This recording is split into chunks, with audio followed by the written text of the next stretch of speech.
அமெரிக்க Israel தாக்குதல்களுக்கு பதிலடியாக உலகின் மிக முக்கியமான எரிசக்தி பாதையான ஹோர்முஸ் நீரிணையை ஈரான் மூடியுள்ளது. உலக எண்ணெய் விநியோகத்தில் 20 விழுக்காடும், திரவமாக்கப்பட்ட இயற்கை எரிவாயு விநியோகத்தில் 1/3 இந்த நீரிணை வழியாகவே நடைபெறுகிறது.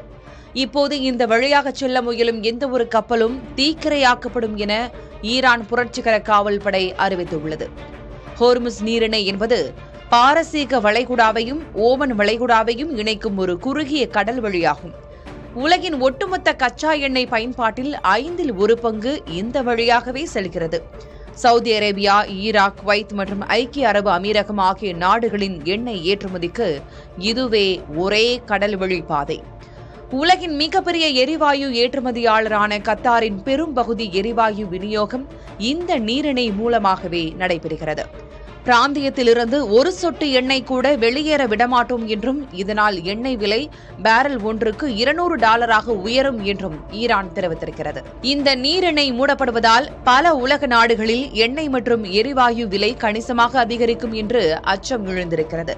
இந்தியாவுக்கான எண்ணெய் இறக்குமதியில் சுமார் 50 விழுக்காடும், சமையல் எரிவாயு இறக்குமதியில் 95 விழுக்காடும் இந்த பாதை வழியாகவே நிகழ்கிறது. ஹோர்முஸ் நீரிணை மூடப்பட்டுள்ளதால் மீண்டும் ரஷ்யாவிடமிருந்து எண்ணெய் இறக்குமதி செய்ய இந்தியா திட்டமிட்டுள்ளதாக கூறப்படுகிறது.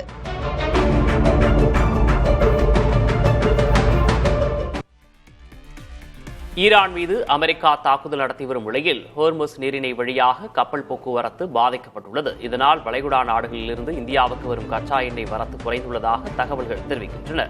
இந்த சூழலில் இந்தியா தனது தேவையை பூர்த்தி செய்ய ரஷ்யாவை அதிகம் சார்ந்து வருகிறது.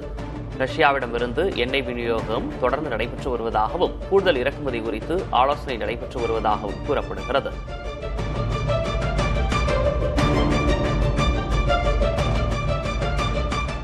மேற்காசிய நாடுகளின் போர் சூழலால் எரிசக்தி விநியோகத்தில் பாதிப்பு ஏற்படாமல் இருக்க இந்தியா முழு தயார் நிலையில் உள்ளதாக பெட்ரோலியத்துறை அமைச்சர் ஹர்தீப் சிங் பூரி தெரிவித்துள்ளார். கச்சா எண்ணெய், பெட்ரோல் மற்றும் டீசல் போதுமான அளவு கையிருப்பில் உள்ளதாக அவர் தெரிவித்தார். ஹோர்முஸ் நீரிணையை சாராத நாடுகளிடமிருந்தும் எண்ணெய் இறக்குமதி செய்யப்படுவதால் விநியோகத்தில் சிக்கல் இருக்காது என்றும் அவர் கூறினார். உலக அளவில் கச்சா எண்ணெய் விலையில் மாற்றம் இருந்தாலும் இந்திய நுகர்வோரின் நலனை பாதுகாக்க அரசு முன்னுரிமை அளிக்கும் என்றும் அவர் தெரிவித்தார்.